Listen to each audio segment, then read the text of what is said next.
오늘은 축복의 통로라는 제목으로 함께 말씀을 나누어 보겠습니다.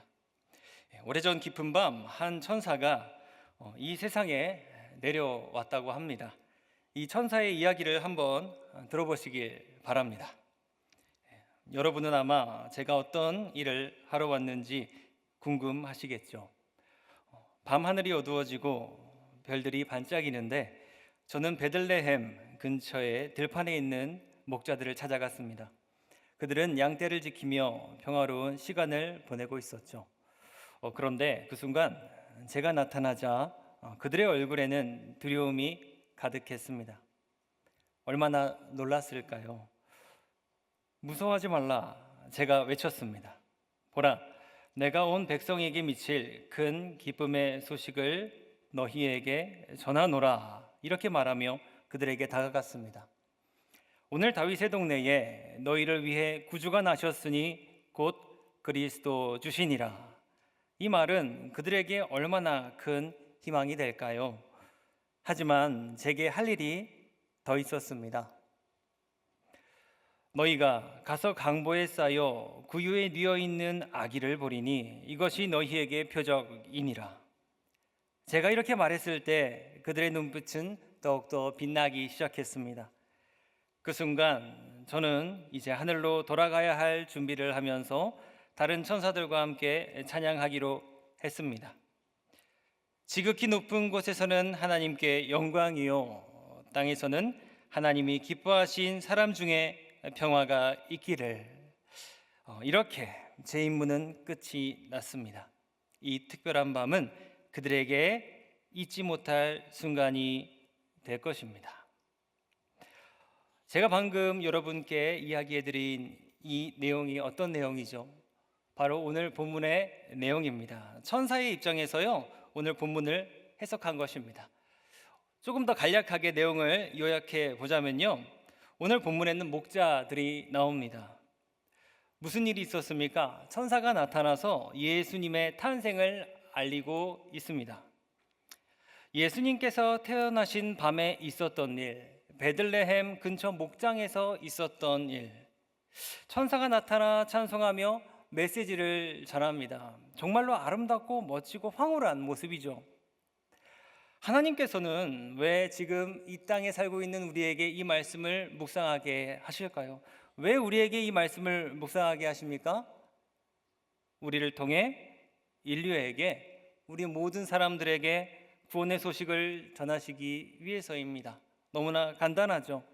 그렇다면 우리는 어떻게 구원의 소식을 세상에 전할 수 있을까요? 우리는 이 질문에 관하여 세 가지로 이야기를 나누어 볼 것입니다. 먼저 첫 번째로 축복의 통로가 되어야 합니다. 우리 다 함께 8절 말씀을 함께 봉독해 보겠습니다. 시작. 그 지역의 목자들이 밤에 밖에서 자기 양떼를 지키더니. 이 본문은요, 베들레헴 근처에서 있던 일을 알려주고 있습니다. 밤에 양을 치고 있던 목자들이 등장합니다. 목자들은 천사들에게서 예수님의 탄생 소식을 듣습니다. 천사는 축복의 통로였던 거예요. 천사들을 통해 복음이 전파되고 있습니다. 성경을 보면요, 축복의 통로가 참으로 많이 등장하는 것을 우리는 알 수 있습니다. 모세에게 축복의 통로가 있었는데요, 모세에게 축복의 통로는 떨기 나무였습니다. 모세가 미디안 땅에서 양을 치고 있을 때 근처 떨기 나무에서 불을 내셔서 하나님께서 직접 만나 주시죠. 그리고 모세를 구원의 통로로 삼아 주셨습니다. 바울에게 축복의 통로는 아나니아 제사장이었습니다. 하나님께서는 바울의 불신의 시절에 아나니아를 만나게 하셔서 구원의 통로로 세워주셨습니다. 베드로의 축복의 통로는 누구였을까요? 예수님이셨습니다. 갈릴리에서 열심히 일을 하고 있던 베드로를 부르셔서 말씀하십니다. 내가 너를 사람을 낚는 어부가 되게 하겠다라고 말씀하시죠. 우리는요, 이와 같은 모습으로 지금까지 축복의 통로로 정말로 많은 은혜를 받으면서 우리의 인생을 살아왔습니다. 내가 알기도 했고 모르기도 했던 정말로 수많은 축복의 통로를 통해서 말이죠. 저는 이 말씀을 묵상하면서 한 여자 연예인의 간증을 접하게 되었습니다. 한 연예인의 삶의 의미를 다시 한번 느낄 수 있었는데요. 한번 이 이야기를 들어보십시오. 한 연예인이 자신의 삶의 의미를 찾기 위해서 여러 가지 인생의 시도를 하면서 살아갔다고 합니다. 그런데요, 만족을 찾지 못했던 것이에요. 한참을 고민하며 산 중턱을 걷고 있었는데 눈앞에 작은 교회 하나가 나타났다고 합니다. 교회에 들어가게 되었고 그곳에서 기도와 묵상을 우연치 않게 시작을 했다고 합니다. 그리고 바로 그때 예수님을 만나는 경험을 합니다. 그 기도와 묵상의 시간에 예수님께서 자신의 마음 가운데 감동을 주시며 말씀을 하시는 거예요. 많이 힘들었지? 내가 다 알아. 아니까 넌 그냥 나랑 함께 가면 돼. 내가 다 아니까 아무 걱정하지 마. 내가 다 할 거야. 네가 걱정해봤자 아무 소용없단다. 내가 다 알아서 해줄게. 라는 하나님의 음성이 들렸다는 거예요. 눈앞에 문득 보였던 우연찮게 만난 그 작은 교회라는 그 축복의 통로, 그 안에서 하나님의 음성을 들은 것입니다. 그는 이 경험을 하고 하나님 앞에 잘못했던 자신의 모든 일들을 떠올리기 시작했고요. 그리고 자신의 죄를 회개하고 예수님을 참 나의 주인으로 영접했다고 이야기하였습니다. 하나님께서는요, 우리를 이와 같은 간증과 같은 정말 다양한 방법으로 만나주고 계십니다. 그런데 이 축복의 만남에는요, 우리가 생각하지 못했던 더 크고 놀라운 힘이 있다는 것을 우리는 기억해야 합니다. 이것이 바로 우리가 나눌 두 번째 은혜입니다. 바로 일생과 영생으로 흐르는 은혜가 있다는 거예요. 우리 10절 말씀을 함께 봉독하도록 하겠습니다. 10절 말씀이요, 시작. 천사가 이르되 무서워하지 말라. 보라, 내가 온 백성에게 미칠 큰 기쁨의 좋은 소식을 너희에게 전하노라. 9절부터 12절까지의 말씀은요, 천사의 나타남과 그 메시지가 등장하고 있습니다. 구체적으로 천사가 목자들에게 나타나죠. 예수님께서 태어나셨다는 기쁜 소식을 전합니다. 예수님께서 그리스도 구원자이심을 알리고요, 아기 예수께서 누워있는 모습, 그리고 그분을 찾는 하나하나의 구체적인 방법까지 알려주고 있습니다. 이 모습은요, 구약시대에도 참 많이 찾아볼 수 있는데요, 구약시대 선지자들은 이와 비슷한 선포를 했습니다. 죄악에 빠진 백성들에게 회개와 구원자가 누구인지를 수없이 많이 선포했기 때문이죠. 요엘 선지자의 선포를 들어보십시오. 그때에 여호와의 이름을 부르는 자는 구원을 얻으리니. 이사야 선지자의 선포입니다. 그가 찔림은 우리의 허물 때문이요 그가 상함은 우리의 죄악 때문이라. 그가 징계를 받음으로 우리는 평화를 누리고. 스가랴 선지자입니다. 시온에 따라 크게 기뻐하라. 예루살렘에 따라 소리 높여 노래하라. 보라, 내 왕이 내게 이르시나니 그는 공의로우시고 구원을 베푸시며 겸손하여 나귀를 타신다 라고 선포를 하였습니다. 이와 같이요, 하나님께서는요, 신약 시대부터가 아니라 구약 시대부터 우리에게 하나님께서 구원자이심을 늘 선포하여 주셨습니다. 그런데 구체적으로 하나님께서 우리에게 주시는 이 구원이 어떤 구원인지 감이 오십니까? 그 구원이 무엇인지 우리가 확실히 알아야만 우리에게 다가오신 하나님의 그 구원이 얼마나 대단한 것인지, 이 땅에 오신 예수 그리스도의 그 구원이 얼마나 위대한 것인지를 깨달을 수가 있습니다. 그 답은요, 고린도 후서에 정확히 나와 있습니다. 고린도 후서 5장 17절 우리 함께 봉독해 보도록 하겠습니다. 시작. 그러므로 누구든지 그리스도 안에 있으면 새로운 피조물이라. 이전 것은 지나갔으니 보라 새 것이 되었도다. 여기서 구원은 새 것이 되었다로 표현되고 있습니다. 이것을 히브리어로 해석할 때요, 하다시라는 단어를 사용합니다. 이 단어는 새로운 또는 갱신된이란 의미를 가지고 있죠. 이는 영생뿐 아니라 삶의 모든 측면에서의 변화와 갱신을 포함한다고 나와 있습니다. 쉽게 말해 우리의 인생을 넘어선 영생을 구원하시는 하나님을 선포하고 있다는 거예요. 이것이 바로 하나님의 구원입니다. 시공을 초월하는 모든 것을 구원하시는 하나님의 구원인 것이죠. 사랑하는 여러분, 지금도 하나님께서는요, 우리 삶의 축복의 통로를 통해서 이와 같은 구원을 지금도 우리에게 부어주고 계시다는 것을 우리는 기억해야 합니다. 영화 하나님과의 대화라는 작품이 있습니다. 이 영화는요, 한 외딴 식당에서 시작이 됩니다. 이 식당은 다양한 배경을 가진 인물들의 모임이 있는 장소입니다. 여기 모이는 인물들은 인생의 문제와 갈등을 잔뜩 안고 있는 사람들이에요. 우리의 삶처럼 말이죠. 저는 그 중에서 3명을 간단하게 소개해 드리겠습니다. 그렉이라는 사람은요, 자신의 과거의 잘못으로 인해서 가족 간의 관계가 너무나 소원해진 사람입니다. 마리라는 여자는요, 자신의 신앙을 잃고 방황하는 여성으로 나옵니다. 또한 제이슨이라는 인물은 성공적인 사업가지만 물질적인 성공에도 불구하고 자신의 내면에 있는 공허함을 안고 살아가는 사람입니다. 이와 같은 사람들이 모여있는 식당에요, 예수님께서 등장하시는 거예요. 예수님께서 등장하셔서 예수님께서 각 인물과 대화를 나누며 그들의 각자의 인생, 고통, 갈등을 이해해 주시기 시작합니다. 끌어안아 주시기 시작합니다. 들어주시기 시작해요. 결론을 이야기하자면요, 이 등장인물 그렉이라는 사람은 자기 잘못을 하나하나 예수의 이름으로 말씀으로 인정하고 가족과의 관계를 회복합니다.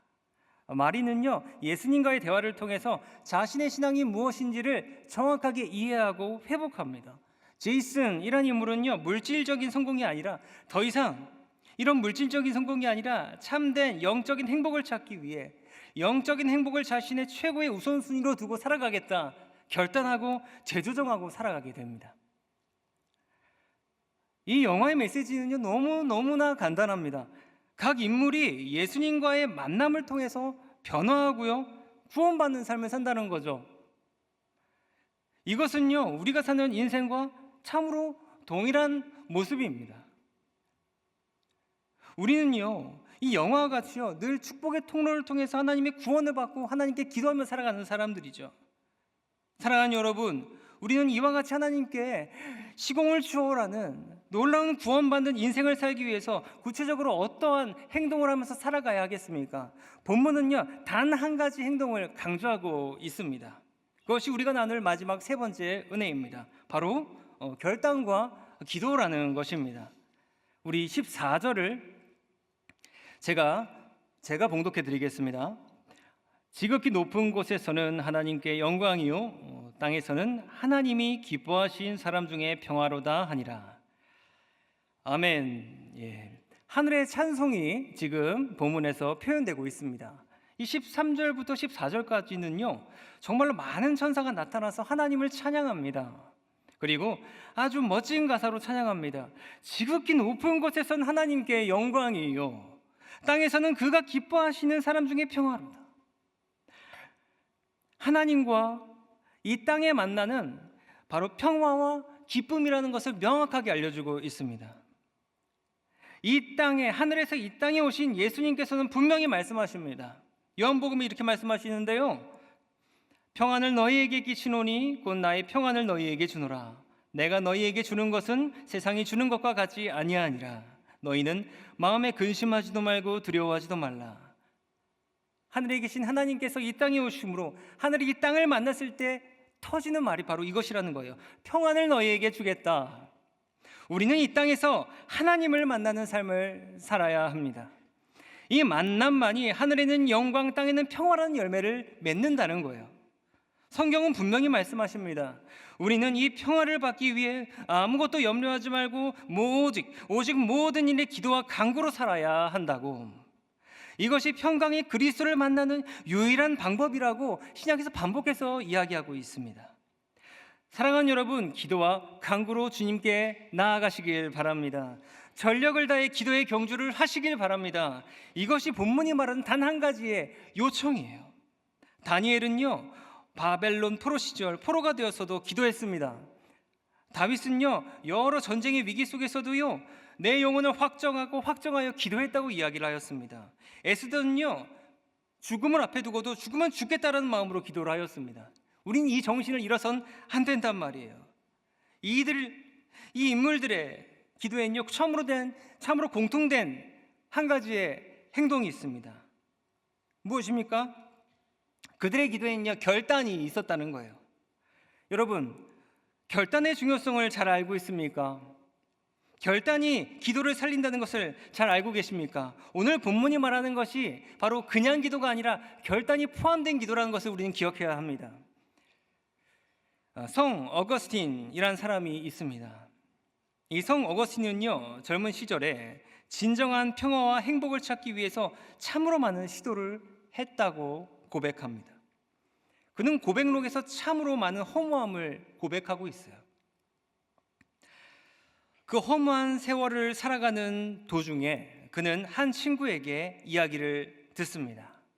하나님께 진정으로 기도하라 라는 말을 듣는 거예요. 어거스틴은 질문합니다. 무엇이 참된 기도인가? 친구는 말합니다. 그분의 뜻을 따르기로 결단하라.